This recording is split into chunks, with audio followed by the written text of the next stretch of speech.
Good morning, good afternoon, or good evening, depending on where you are joining us from. I want to welcome you to our ongoing webcast series from CAHRS. One of the things we'd like to do is make sure we're bringing to you all of the latest research from both our student researchers and our faculty. And today we get to highlight the research of one of our newer faculty to the department, J.R. Keller. So J.R. is going to talk to us a little bit about his research on internal hiring. One thing I'll encourage you to think about is that throughout the webcast, we're going to take questions, so feel free to send those in and we'll integrate them as much as possible. So with that, I'll turn it over to JR. Thanks, Chris. I'm very excited to talk to you for the next 20-25 minutes about the research that I've really spent the last 7 years on, which is focused on how companies can make the most of internal hiring. And I want to break this down into 3 segments and talk to you first about something that many of you and your organizations may already know, which is why internal hiring is so valuable today. And then how do you actually do it correctly? So how do you get the right people into the right jobs? And then the third, and the question that I've been really wrestling with more recently, is how do you handle internal rejections? When you have people competing for jobs inside the firm, a lot of times you have to tell people no, but you often want them to stick around. So how do you get them to stay after you've already told them no? So if we start first by talking about why should we hire internally, there are lots of benefits for both firms and for employees. And one of the big reasons is that external hiring is often a really expensive gamble. There are lots of good reasons to hire externally, right? You may need to bring in diverse skills to fill gaps in your technological know-how, to add demographic diversity to the firm, to acquire important social capital, because you may have people outside the organization that have relationships that you want to tap into. And it can be a really powerful tool for signaling strategic change and for changing the culture of the organization. But there's a lot of reasons why it doesn't work. When you're changing cultures, changing organizations, there are all sorts of reasons why it can be tough to get up to speed. And what the research tells us is that external hires come into the organization and they're much more likely to quit and to be fired than internal hires. And for the privilege of trying to bring them up to speed, you're often paying a 15 to 20% external premium, right? But there's also lots of benefits. Besides overcoming sort of these barriers that are associated with external hiring, there are a lot of benefits to workers. Right? We know, and most individuals know, that one of the key ways to advance your career is to move across organizations. But what's really interesting is that the data actually shows that while jumping from one company to another can give you a big salary boost, if you actually want to get promoted to a job with more responsibility, those moves are 20 to 30% more likely to take place inside organizations. So internally, internal hiring is a great boost for careers, while externally it's a big boost to salary. And all the recent data suggests that employees would actually like to stay with their organizations if they could. They know that they have to move at some point in their career, but for those of you who've had to do this before, right, you know that changing employers can be really disruptive professionally, because you're moving to another organization where you may not understand the culture and you're taking a big gamble with your career, but it also can be very personally disruptive, especially if it requires a move across the country, even across a zip code, where you're having to uproot your personal life to do this. And so all of the data that's coming in over the last few years, that surveys of college students, surveys of early career workers, and even surveys of high school students suggest that people would much rather stay with employers for a longer period of time.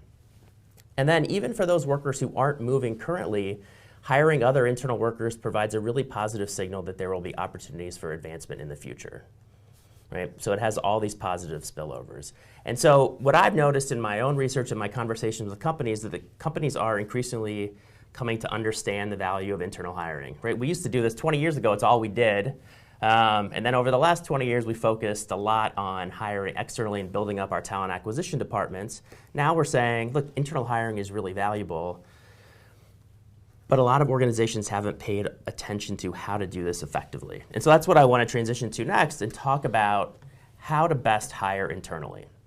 So if you're going to focus time, energy, and resources on this, how do we actually get our current employees to new jobs in the firm and make sure that those matches are ones that meet the needs of the organization, but also allow individuals to build customized careers? And there are 2 common ways that organizations move people around in the organization. One of these is through job posting. And job posting is exactly what it sounds like, right? Most of your organizations probably have an internal job board where a hiring manager will post a job, often working with somebody in HR to craft that job description, opens that up to individuals in the company, maybe also externally, and allows anybody within the organization who meets those requirements to compete for that position, right? The hiring manager, well, generally what happens is HR will sort of look at the list of applicants, call that down to a tight list, send that on to the hiring manager, and the hiring manager will make a decision about who to interview and ultimately make a decision about who to hire for the job. But an alternative mode to get people into jobs is what we call sponsorship, right? And that's where a hiring manager already knows somebody that they want to hire for an open job. And instead of going through the whole posting process, they simply take that person and essentially slot them into the open role, right? There are lots of reasons to do this. One, hiring managers, when they do this, they often know the candidate they're going to move into that job, and so they feel like they have this information not only about the person's credentials, but how they'll fit into the group, how their personality will work, if they'll mesh and have a good relationship with the hiring manager. And it also can be a lot quicker, right? You don't have to sort through the resumes and the applications. You don't have to take time to interview. And so you put people into that job. And so the big question I had was, which one of these is more effective? And the research here is pretty unambiguous. And it's that posting jobs works a lot better. It works a lot better for the firm, and it ends up being a lot better for workers. And part of the reason is, if you think about this, even the most well-connected hiring manager in a large organization can't possibly know all the candidates within the company that could be a good fit for the job. And so posting the job reduces the likelihood that the manager will overlook a really good candidate that they don't know personally. In addition, it sort of really does something in a way that it helps to discipline the decision-making process and add some accountability. Because there's something really simple that we often overlook when we think about posting jobs, and that's that you have to come up with a job description, right? And so you actually have to sit down and think about what are the skills and qualifications that are going to make somebody a success in this job now and in the future. And so when you're reviewing resumes and thinking about candidates for that job, you're actually thinking about identifying people with those skills and capabilities that allow them to excel in the job right away. And what's a little bit different internally than externally is that you often are in the position where you want to explain to unsuccessful internal candidates why they didn't get the job, right? And so you're going to want to be able to explain that to them very objectively, which means the criteria you're going to use to make your decision process is going to likely be much more focused around the actual job as opposed to how well you get along with that person, if you really like that person, sort of all of these things that can help cloud our judgment about who should be moving to a job. It also leads to higher salaries for workers. So workers who move through posting tend to move into that job and get a 4 to 5% salary bump, in part because they feel empowered because you had them compete for a job, that they're in a position where they can negotiate the salary. Whereas, if a manager came to you and said, hey, I want to move you up from this director to the VP role, here's what we're going to pay you, right? You're going to feel very indebted to that person for not making you compete for that job. And so you're less likely to say, hey, thanks for this, can I also have a salary raise?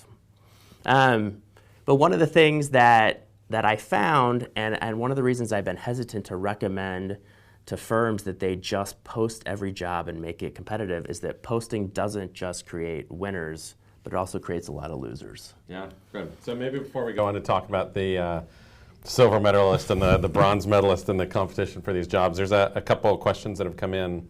One, just simple process question. So those of you who are interested in the materials, we'll post the full video on the CAHRS website later today and make the slides and so on available.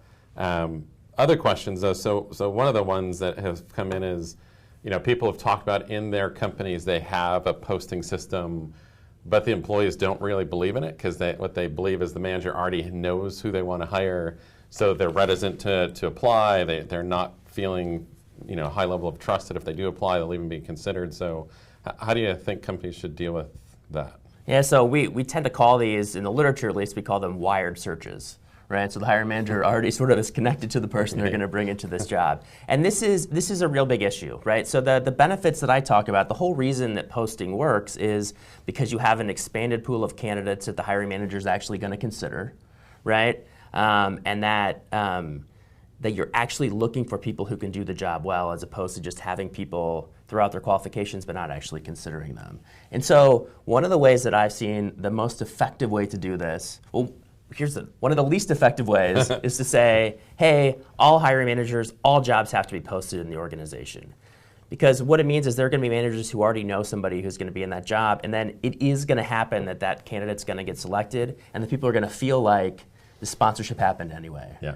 And so what a couple of companies that I've worked with have done that has been really effective is they create two separate systems, right? So you create a posting system and a sponsorship system, and if a manager has a candidate in mind, right, then they can submit that individual's name through a sponsorship system and essentially gets approved by the next level supervisor. You give a reason why you think that person is a good fit for that job. And if it gets approved, you allow that person to be moved into that job, and then you're not also subjecting candidates to unnecessary competition. Yeah, good.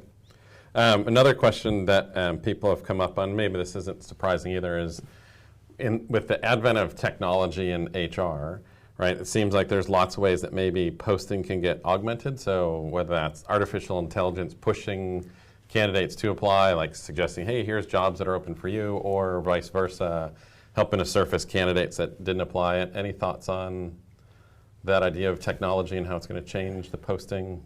Yeah, and I think it's already having an effect on how companies are thinking about this. And I'll answer that question partway and hold a little bit of it off to the next piece, because one of the challenges is if you're going to be recommending jobs to people, right? You have to be fairly confident that they have a good chance of getting that job, because otherwise you're setting people up for failure. But you're not only doing that, but you're setting their expectations high that they might get a job, right? But then there's a high chance that they might say no. So part of it is really thinking carefully about how people have moved in the past and where they might move in the future. Yeah. But it is a big thing, because one of the benefits of posting that I didn't mention is that, you know, what the data that I've looked at shows is that it can be a really effective way to help people in non-headquarters locations. It can be a really good way to find people in sort of what we might call more marginalized roles, actually apply for jobs because they wouldn't otherwise hear about them. Yeah. So one of the big things for posting to work really well is making sure that employees are aware of the opportunities that are posted. So to the extent you can use technology to sort of push out notices about these instead of requiring people to actively go to a job board and find out about these opportunities can be really effective. Yeah, great. A couple more folks have come in with questions, and they seem to be similar. And they're a little concerned, right? So you mentioned this notion of employees, internal promotions, more likely to negotiate higher salaries.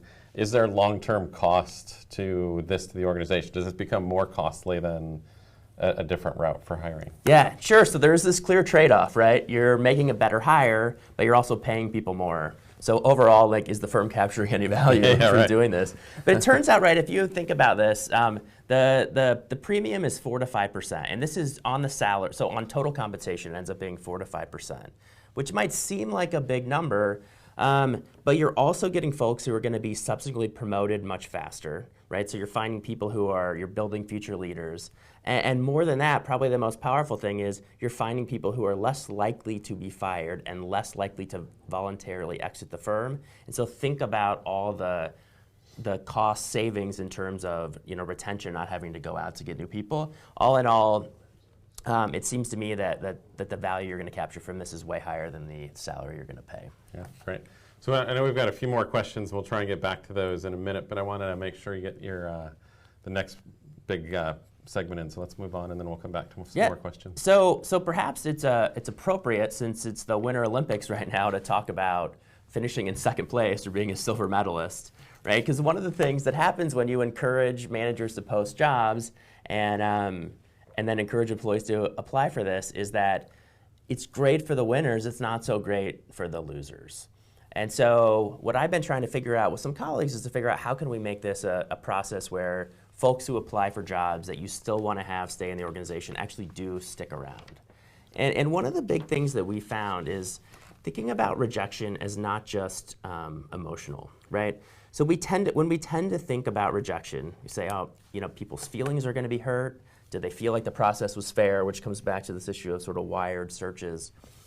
But if you think about your internal labor markets today,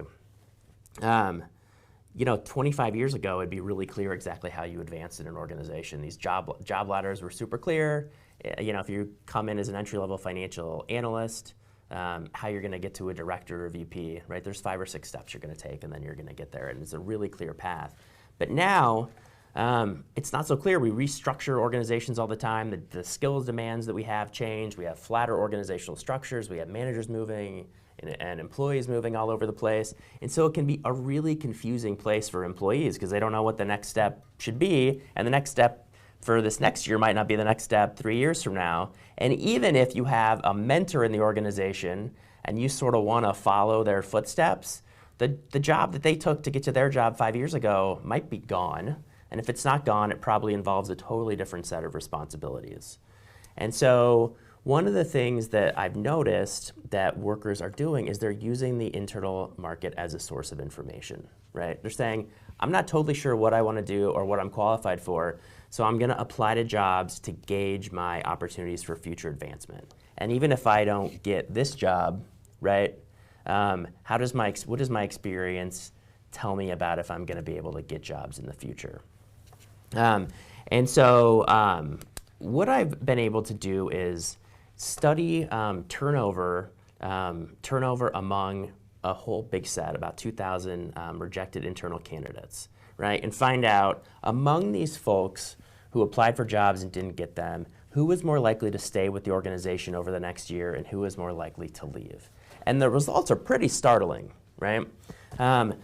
What we found was that rejected internal candidates are 60% more likely to stay in the organization if another internal candidate was hired for the job as opposed to an external candidate being hired, right? In part because hiring an external candidate appears to send a signal that the firm isn't providing the path to advancement that this individual is looking for or that the organization might have in the past.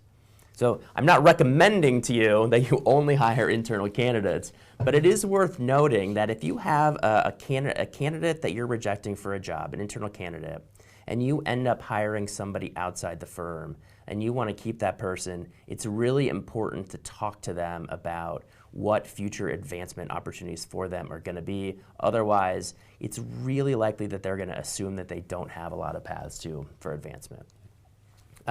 Additionally, right, we looked at how far along in the hiring process did you get? So if your hiring process is like that in many organizations I've come across, there's sort of 3 main steps. There's one, you have people send in their resume, and there's some sort of an automatic screening process, right? So if you're requiring a master's degree and the candidate doesn't have a master's degree, they get automatically filtered out of the process. Then there's a process where somebody from HR reviews that resume, may actually sort of do a pre-interview of that candidate before putting them onto a short list for the hiring manager to interview. So we looked at what happens at rejection at each of those different stages, and it turns out it's really important for internal candidates to get interviewed by the hiring manager. If the hiring manager took the time to interview an internal candidate, even if they were rejected, they were 50% more likely to stay than somebody who was rejected before getting an interview. And what's really, there's a really important caveat here, and that is it has to be an interview with the hiring manager, right? So folks that got to the stage where somebody from HR interviewed them were just as likely to leave as somebody who got filtered out and just got an automatic message from the recruiting system. And so for better or worse, it is the fact that candidates still see HR as a gatekeeper. And unless they get the time and attention from the hiring manager, they don't feel like future applications are going to be taken seriously. And then the other thing, sort of back to what I talked about a little bit earlier, which is internal labor markets can be really confusing, right? And so there's this thought that candidates might be more likely to leave if they expect to get the job. And we did find this in some of our research. Now it's really hard to understand to the extent to which people actually do expect to get hired. But one of the things we looked at was, is the candidate applying for a job that seems like a natural fit from the job they're in now? So for example, if I'm a financial analyst, am I applying for a senior financial analyst role versus if I'm a financial analyst and, hey, I really love what those HR guys are doing. I'm going to be able to sign up for these CAHRS webcasts and do this. So I'm going to apply for that job. It's a much more idiosyncratic move. So when folks have seen other people in their current job make a transition to another job, and so they're trying to sort of emulate what their peers have done, and then they don't get hired for that job, they're more likely to leave, right? And part of this is the thinking that, look, if I can't even make this relatively simple transition that other people are making, the chances of me being able to make other moves in the future are pretty limited.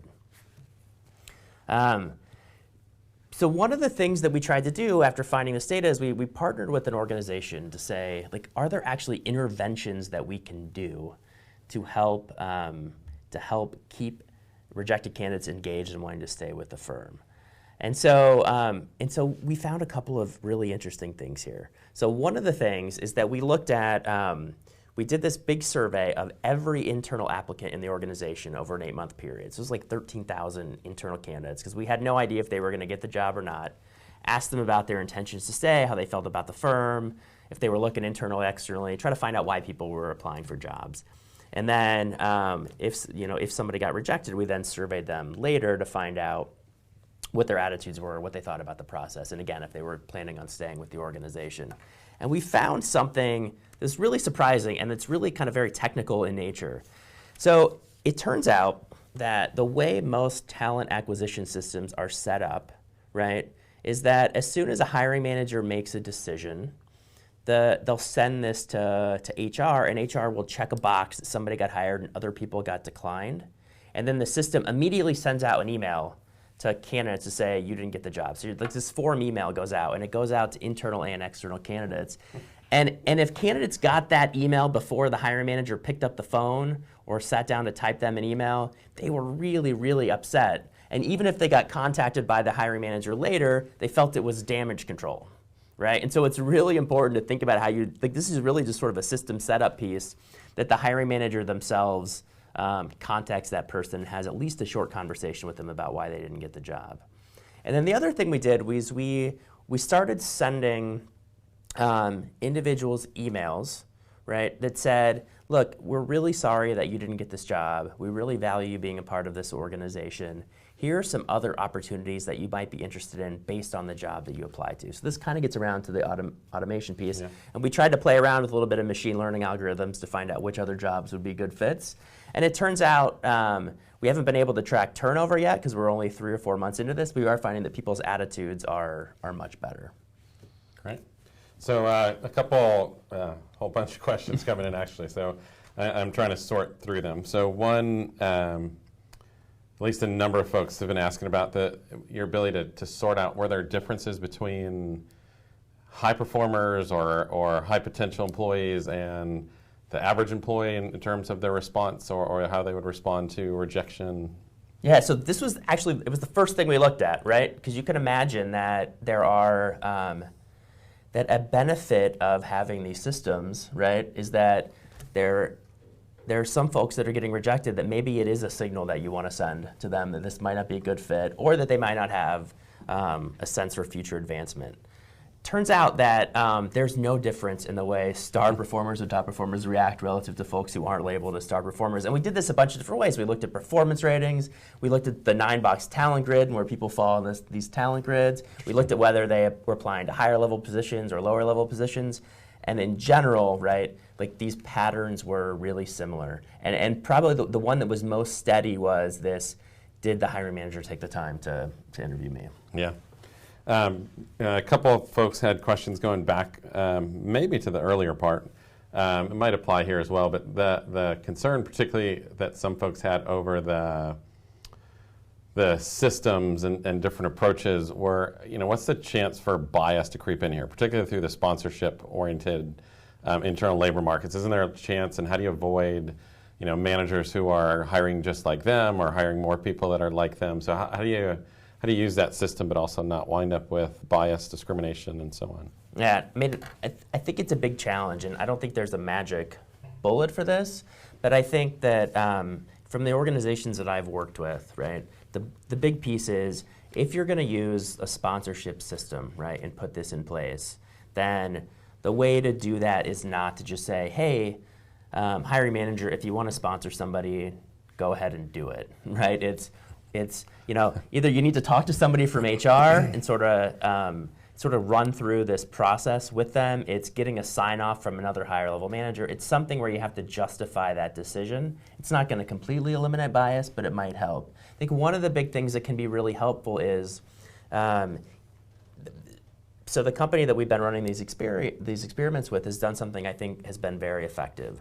And so what they do require is, regardless of whether a hiring manager ends up posting a job or sponsoring somebody, they require an initial conversation with their HR business partner. Because what that HR business partner often does, because they're working with employees all the time, is they can often say, hiring manager says, there's somebody I want to sponsor. And what the business partner can say is, all right, I understand that, but you might not be aware of this, but there's a lot of other candidates across this organization that might be a benefit, and so might be able to nudge them, first of all, to just sort of thinking about including more folks. Yeah, good.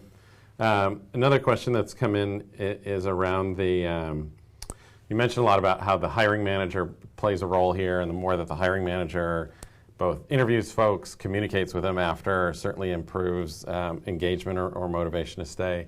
What about the employee's existing manager, right? So are you able to study that at all? What's the role of their current manager, whether that's through debriefing afterward and helping understand how ready they are? Any thoughts on?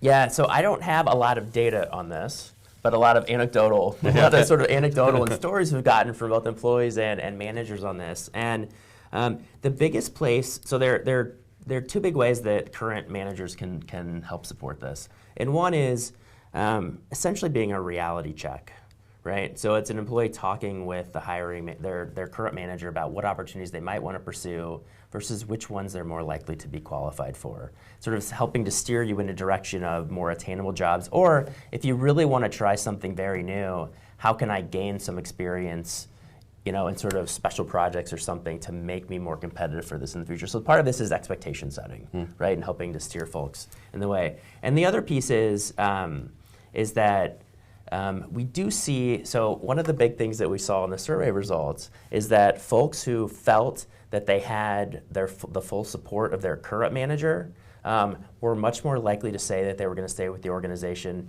regardless of how they were rejected.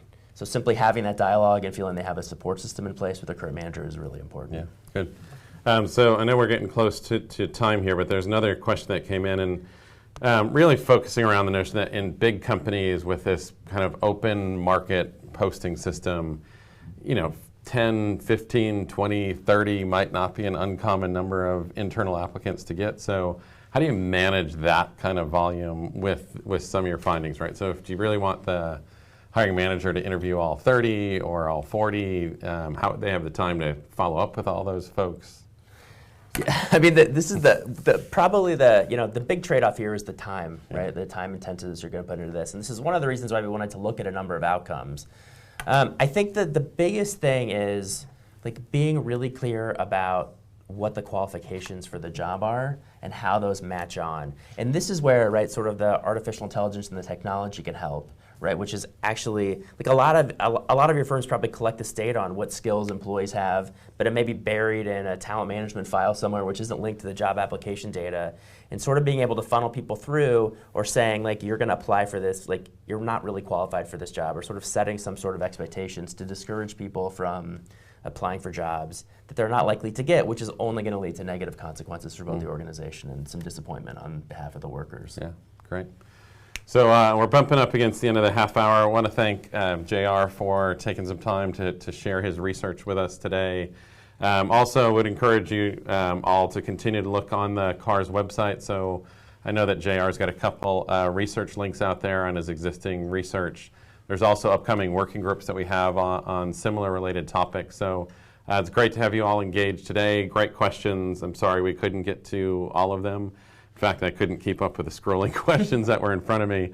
So clearly an important topic that's on a lot of people's minds. And I would just encourage you all to continue to stay engaged with the CAHRS website to see future webcasts that are coming up, future working groups you can attend, and certainly the existing research that's on the website that you can take a look at. So again, JR, thanks for your time today, and thank you all for joining us. Yeah, thanks for having me.